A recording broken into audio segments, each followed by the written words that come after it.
Before he died, John Lennon told his wife, Yoko, that there were two things he hoped to accomplish.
Technique leaves very little room for error.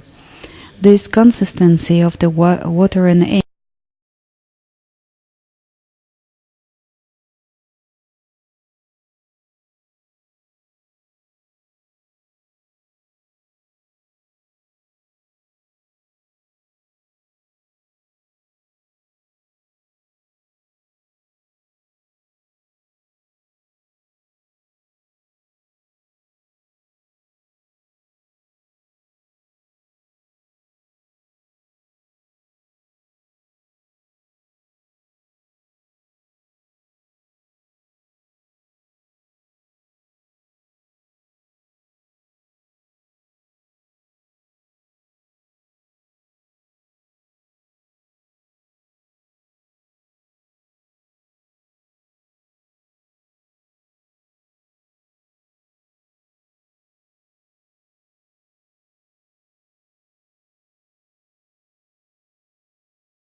Well, hello, Peter Madden.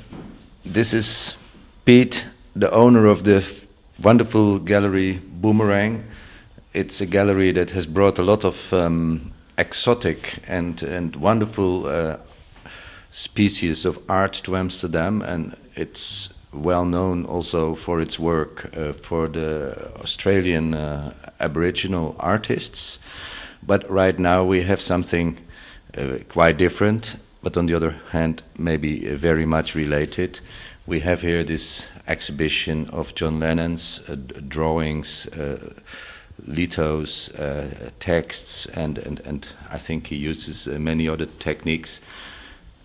Pete, well, of course, we all know what the occasion is. It's the 20 years 20th memorial of Lennon's death. Yeah. Right. But how did you get all this beautiful work here in Amsterdam? Well, I'm working in association with the Benelux representative for the estate of John Lennon, Abigail Esmond, and we've been doing this for 4 years, the third exhibition we've done until now of the Lennon work, and continually every year they're bringing out some more work. For example, some of the children's prints, the Real Love series, the drawings that John did with Sean and for Sean, teaching Sean about life, reading, writing and humour as well.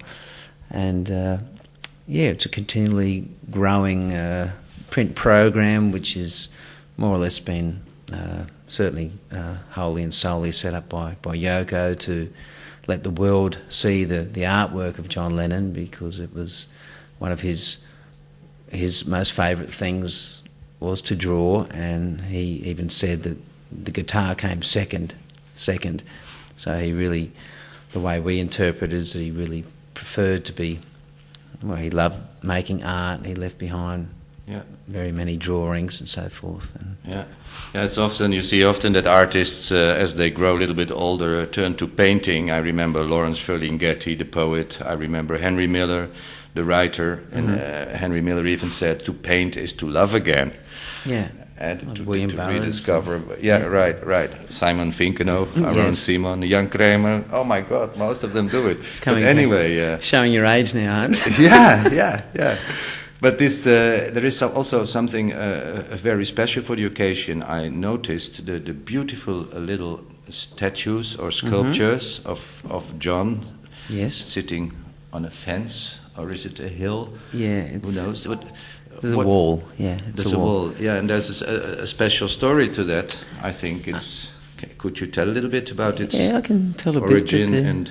Okay, well, these are really the only sculptures that Yoko ever agreed on people presenting or making, and the reason she did that was because of the way the sculpture is made, and a percentage of the base metal in each sculpture is made from burnt down guns or pistols, hand weapons, which have been in America.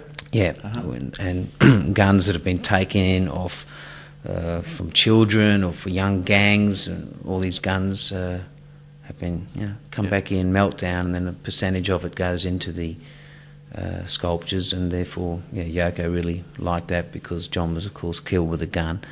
So she.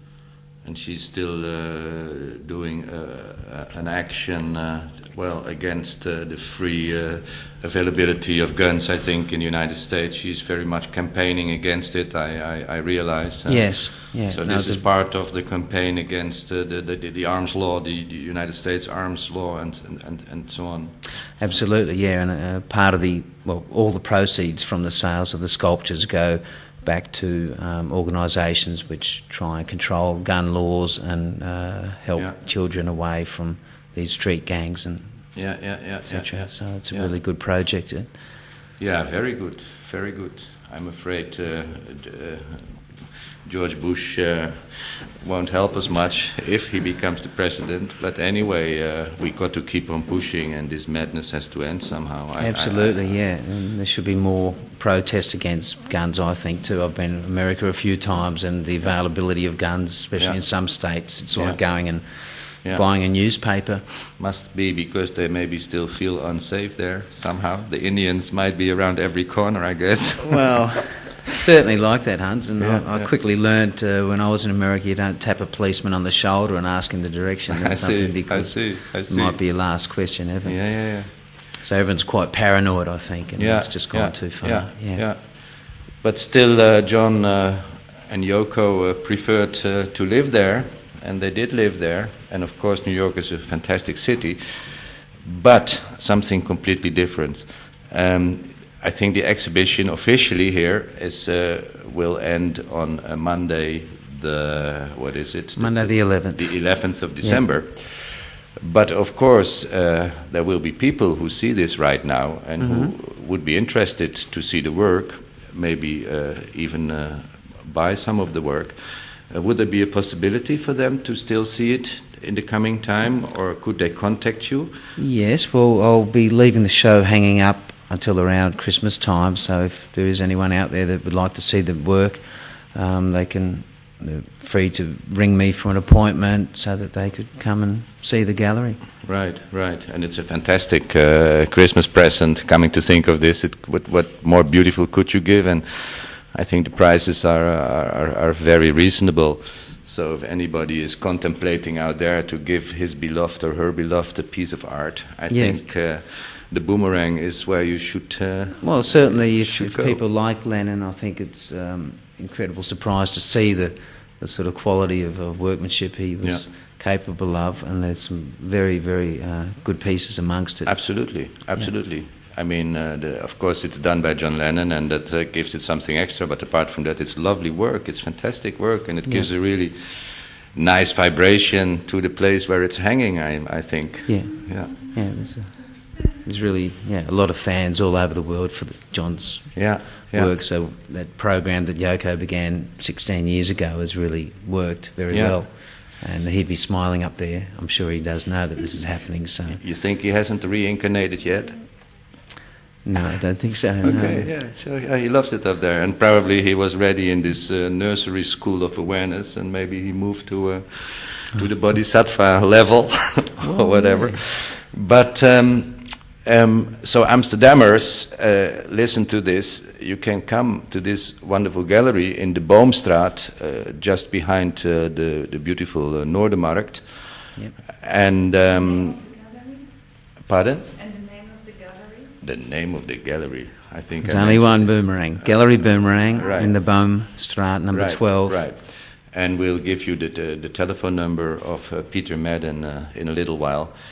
Don't be shy. We have a special tie with the Lennons, I think, after the great Amsterdam Hilton Bedding for Peace. Yeah. Right. And I'm sure John and of course Yoko still love the magic spirit of this old town. Amsterdam's got definitely a very special place in Yoko's heart that we know. Okay, people, come on. Thank you for...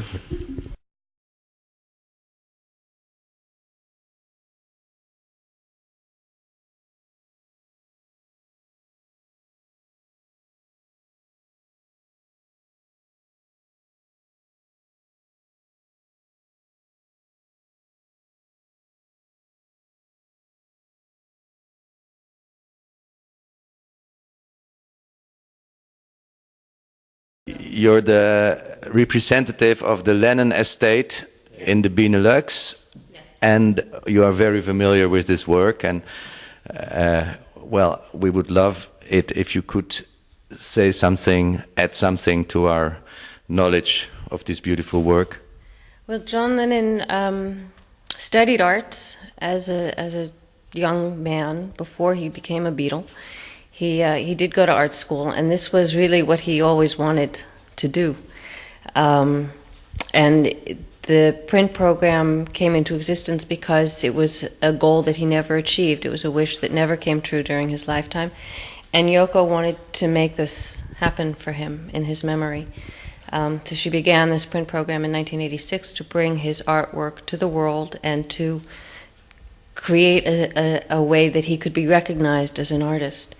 I think part of what has made it so rewarding for her and for those of us who work with her is that the people who experience John Lennon's artwork find that they get to know him in a new way. And it's a very personal kind of work. It's most of these were images that he made during the last years of his life, which were really the happiest times of his life. He had stopped playing music.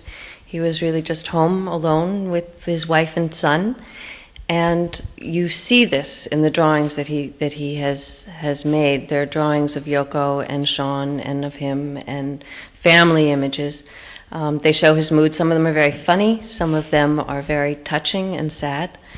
But you have a real feeling for who John Lennon was and what his life was and how he thought when you look at his artwork.